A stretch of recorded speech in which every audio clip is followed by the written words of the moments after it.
عزیز طلبہ کرام، السلام علیکم ورحمۃ اللہ وبرکاتہ۔ امید ہے کہ آپ لوگ خیریت سے ہوں گے۔ میں آپ سب کی بارگاہ میں انوار الحدیث سے ایک حدیث پاک اور اس کی تشریح لے کر کے حاضر ہوا ہوں۔ پوری توجہ کے ساتھ اس ویڈیو کو سماعت کریں۔ تو آئیے شروع کرتے ہیں۔ بسم اللہ الرحمن الرحیم۔ کتاب الایمان، حدیث نمبر 1، سب سے پہلی حدیث ہے، سماعت کریں۔ عن عمر بن الخطاب رضی اللہ تعالی عنہ قال بینما نحن عند رسول اللہ صلی اللہ تعالی علیہ وسلم ذات یوم اذ طلع علینا رجل شدید بیاض الثياب شدید سواد الشعر لا يرى عليه اثر السفر ولا يعرفه منا احد حتى جلس الى النبي صلی اللہ تعالی علیہ وسلم فأسند ركبتيه الى ركبتيه ووضع كفيه على فخذيه وقال یا محمد صلی اللہ علیہ وسلم اخبرنی عن الاسلام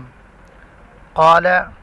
الاسلام ان تشهد ان لا الہ الا اللہ وان محمد رسول اللہ صلی اللہ علیہ وسلم وتقیم الصلاة وتؤتی الزکاة وتصوم رمضان وتحج البیت ان استطاع الیہ سبیلا قال صدقت فعجبنا له يسأله ويصدقه قال فأخبرني عن الإيمان قال أن تؤمن بالله وملائكته وكتبه ورسله واليوم الآخر وتؤمن بالقدر خيره وشره رواه مسلم۔ عزیز طلبہ کرام، حدیث پاک کا ترجمہ دیکھتے ہیں۔ عن عمر بن الخطاب رضی اللہ تعالی عنہ، حضرت عمر بن خطاب رضی اللہ تعالی عنہ نے فرمایا کہ ایک روز ہم رسول خدا صلی اللہ تعالی علیہ وسلم کی خدمت میں حاضر تھے کہ اچانک ایک شخص حاضر ہوا جس کے کپڑے بہت سفید تھے اور بال نہایت سیاہ۔ نہ اس شخص پر سفر کا کوئی نشان تھا اور نہ ہم میں سے کوئی اسے پہچانتا تھا، یہاں تک کہ وہ حضور پاک صلی اللہ علیہ وسلم کے سامنے بیٹھ گیا اور دو زانوں ہو کر اپنے گھٹنے حضور صلی اللہ علیہ وسلم کے گھٹنے سے ملا دیے اور اپنے دونوں ہاتھ اپنی رانوں پر رکھ لیے اور عرض کیا، اے محمد صلی اللہ علیہ وسلم، مجھ کو اسلام کی حقیقت کے بارے میں آگاہ فرمائیے۔ حضور پاک صلی اللہ علیہ وسلم نے فرمایا، اسلام یہ ہے کہ تو گواہی دے اس امر کی کہ خدا تعالیٰ کے سوا کوئی معبود نہیں اور محمد صلی اللہ علیہ وسلم خدا تعالیٰ کے رسول ہیں، اور تو نماز ادا کرے، زکوٰۃ دے، رمضان کے روزے رکھے اور خانہ کعبہ کا حج کرے اگر تو اس کی استطاعت رکھتا ہو۔ اس شخص نے یہ سن کر عرض کیا، آپ نے سچ فرمایا۔ راوی کہتے ہیں کہ ہم لوگوں کو تعجب ہوا کہ یہ شخص دریافت بھی کرتا ہے اور خود ہی تصدیق بھی کرتا ہے۔ پھر اس نے پوچھا، ایمان کی حقیقت بیان فرمائیے۔ آپ نے فرمایا، ایمان یہ ہے کہ تو خدا تعالیٰ اور اس کے فرشتوں، نیز اس کی کتابوں اور اس کے رسولوں اور قیامت کے دن پر یقین رکھے اور تقدیر کی بھلائی اور برائی کو دل سے مانے۔ عزیز طلبہ کرام، اب اس حدیث پاک کی شرح دیکھ لیتے ہیں۔ اس حدیث پاک کی شرح میں حضرت علامہ جلال الدین علیہ الرحمہ نے حضرت شیخ محقق شاہ عبدالحق دہلوی بخاری رحمۃ اللہ تعالی علیہ کے اقوال نقل فرمائے ہیں، تو اسے بھی دیکھتے ہیں۔ حضرت شیخ محقق شاہ عبدالحق دہلوی بخاری رحمۃ اللہ تعالی علیہ الاسلام ان تشہد ان لا الہ الا اللہ وان محمد رسول اللہ کے تحت فرماتے ہیں۔ اب دیکھیے یہاں پر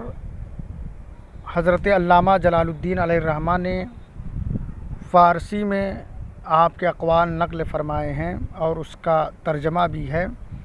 تو ہم لوگ فارسی عبارت کو چھوڑ کر ترجمہ پر اکتفا کرتے ہیں، صرف ترجمہ دیکھتے ہیں تاکہ ویڈیو لمبی نہ ہونے پائے۔ دیکھیے، یعنی اسلام ظاہری اعمال مثلا نماز پڑھنے، روزہ رکھنے، زکوٰۃ دینے وغیرہ کا نام ہے۔ یعنی اس حدیث پاک میں ایمان اور اسلام کے تعلق سے بیان فرمایا گیا ہے کہ اسلام کیا ہے اور ایمان کیا ہے۔ تو اسلام اور ایمان کی تشریح کر رہے ہیں حضرت شیخ محقق شاہ عبدالحق دہلوی رحمۃ اللہ تعالی علیہ کہ اسلام کیا ہے اور ایمان کیا ہے، اسی کے تعلق سے آپ فرما رہے ہیں۔ تو دیکھیے شیخ کیا فرماتے ہیں، کہتے ہیں کہ اسلام ظاہری اعمال مثلا نماز پڑھنے، روزہ رکھنے، زکوٰۃ دینے وغیرہ کا نام ہے، اور ایمان نام ہے اعتقاد باطن کا۔ اعتقاد باطن کا مطلب یعنی اللہ تعالیٰ اور اس کے پیارے رسول صلی اللہ علیہ وسلم کو دل سے ماننے کا نام ایمان ہے، یعنی اعتقاد باطن کا نام ہے ایمان، یعنی اللہ اور اس کے رسول صلی اللہ علیہ وسلم کو دل سے ماننے کا ایمان ہے۔ اور اسلام و ایمان کے مجموعہ کا نام دین ہے، اور وہ جو عقائد کی کتابوں میں مذکور ہے کہ اسلام و ایمان دونوں ایک ہی ہیں،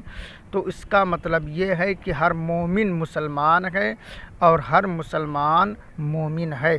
اور ان دونوں میں سے کسی ایک کی نفی مسلمان سے نہیں کر سکتے۔ اور حقیقت میں اسلام ایمان کا نتیجہ اور اس کی فرع ہے،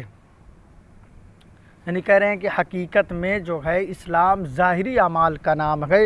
اور ایمان باطنی اعمال کا نام ہے، یعنی دل سے اللہ اور اس کے رسول کے ماننے کا نام ایمان ہے۔ علماء کرام کے کلام اس مسئلے میں بہت ہیں، لیکن تحقیق یہی ہے جو بیان کیا گیا۔ اشعۃ اللمعات جلد اول صفحہ نمبر 38۔ پھر حضرت شیخ محقق نے ان تؤمن باللہ کے تحت فرماتے ہیں، حدیث پاک میں جملہ گزرا ہے ان تؤمن باللہ، اسی کے تحت فرماتے ہیں یعنی ایمان کی حقیقت یہ ہے کہ تو خدا تعالیٰ کی ذات اور اس کی صفات ثبوتیہ و سلبیہ کو دل سے مانے، اور تمام عیبوں اور حدوث کی علامتوں سے اس کو پاک و منزہ یقین کرے۔ یعنی ان تؤمن باللہ کا مطلب یہ ہوا کہ اللہ تبارک و تعالیٰ کو یعنی ہر عیب سے بری ماننا ہے، ہر عیب سے منزہ ماننا ہے، اور دل سے اللہ تبارک و تعالیٰ کو دل سے ہر عیب سے منزہ ماننا ہے۔ اللہ تبارک و تعالیٰ کی ذات اور صفات بے مثال ہے دوستو، اس کی ذات میں کوئی عیب نہیں ہے، اس کی صفات میں کوئی عیب نہیں ہے، سمجھ رہے ہیں؟ آگے دیکھیے، پھر شیخ محقق دہلوی فرماتے ہیں وہ رسولہی کے تحت فرماتے ہیں یعنی تمام انبیاء کرام علیہم السلام پر ایمان لانا واجب ہے،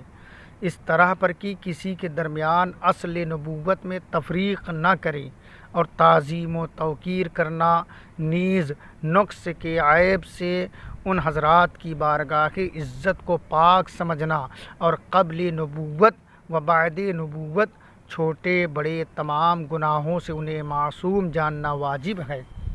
حدیث پاک میں وہ رسول ہی گزرا ہے کہ رسولان اعظام پر ایمان لانا، تو اس کا مطلب یہ ہوا کہ تمام انبیاء کرام کو بھی ہر عیب سے پاک ماننا ضروری ہے، اور ان کی تعظیم و توقیر کرنا نہایت ضروری ہے، اور ہر گناہ سے انہیں معصوم جانیں۔ تمام انبیاء کرام گناہوں سے محفوظ ہیں، تمام انبیاء کرام معصوم عن الخطا ہیں، سمجھ رکھے ہیں، اور ان کی عظمت، ان کی تعظیم و توقیر کا خیال رکھنا ضروری ہے۔ یہی قول مختار ہے۔ دیکھیے یہ کیا کہہ رہے ہیں کہ یہی قول مختار ہے، اور جو قرآن مجید میں حضرت آدم علیہ السلام کی طرف عصیان کی نسبت کی گئی اور عتاب فرمایا گیا، تو وہ ان کی شان قرب کی بلندی پر مبنی ہے، اور مالک کو حق پہنچتا ہے کہ اولا اور افضل کے ترک پر، اگرچہ وہ گناہ کی حد تک نہ پہنچے ہوں، ان پر اپنے بندے کو جو چاہے کہے اور عتاب فرمائے،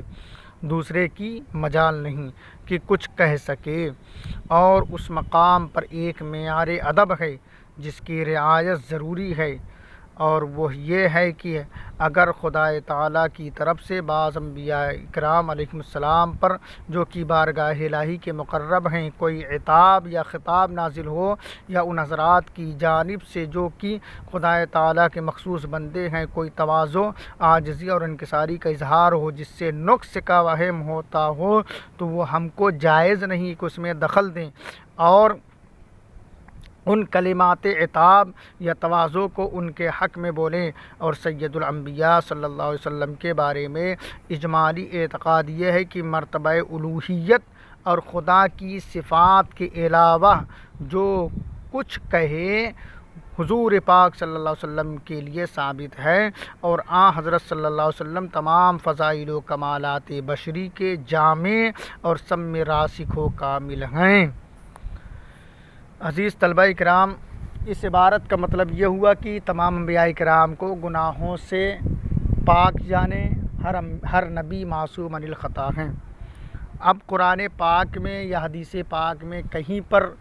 انبیاء کرام کے عتاب یا عصیان کے تعلق سے آیا ہے، تو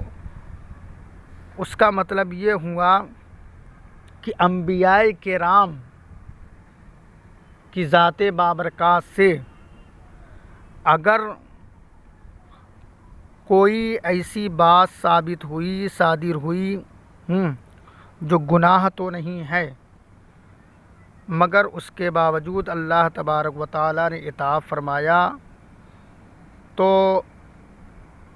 یہ انبیاء کرام اور اللہ تبارک و تعالیٰ کے درمیان کا معاملہ ہے، اس میں ہمیں حق نہیں پہنچتا کہ ان باتوں کو لے کر ہم انبیاء کرام کی شان میں معاذ اللہ کوئی نازیبا کلمات بولیں یا گستاخی کریں، بلکہ ایک مالک کو حق ہے کہ وہ اپنے بندے پر جس طرح چاہے عتاب فرمائے، اس میں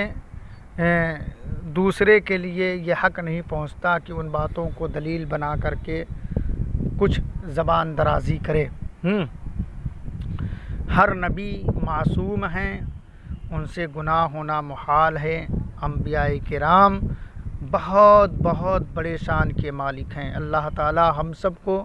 انبیاء کرام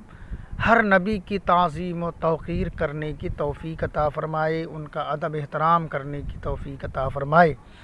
اور پھر تمام انبیاء کرام میں ہمارے پیارے آقا صلی اللہ علیہ وسلم بے مثل و بے مثال ہیں۔ اسی لیے اعلیٰ حضرت فرماتے ہیں، وہ کمال حسن حضور ہے کہ گمانے نقص جہاں نہیں، یہی پھول خار سے دور ہے، یہی شمع ہے کہ دھواں نہیں،